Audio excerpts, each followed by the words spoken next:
Hello everyone, and welcome to this week's lesson on climate change, causes and effects. So we have three objectives this week: to define climate change, to outline 4 human activities that contribute to climate change, and to discuss 4 social and economic impacts of climate change. So what really is climate change? Climate change describes the change in average weather conditions, such as temperature and rainfall, over a long period of time. And this period of time is usually 30 to 40 years. So human activities drive climate change because they release greenhouse gases in the atmosphere.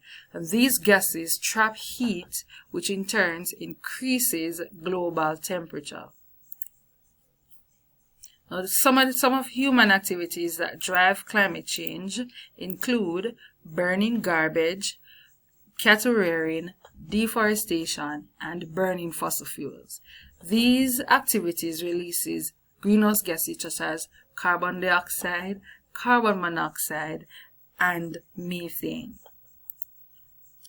Now, at a glance, some of the effects of climate change include melting ice caps, higher sea surface temperatures, and heavier rainfall. Now please note that the effects of climate change is not only felt by humans, but it is felt by other organisms in the other spheres of the Earth system.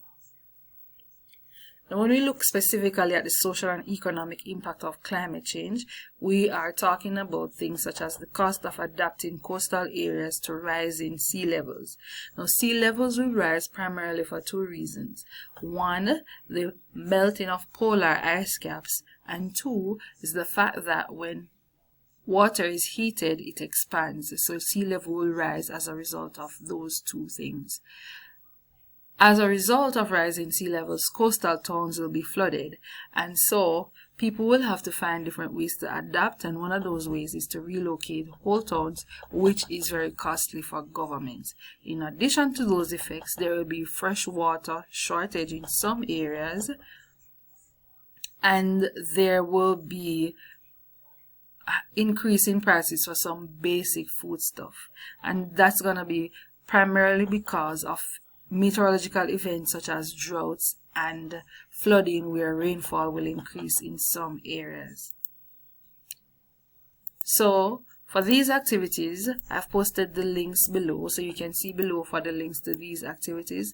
These activities are basically created to assess your understanding of the causes and impacts of climate change. So I'll see you next week when we go through the different solutions or different ways that we can reduce greenhouse gas emissions.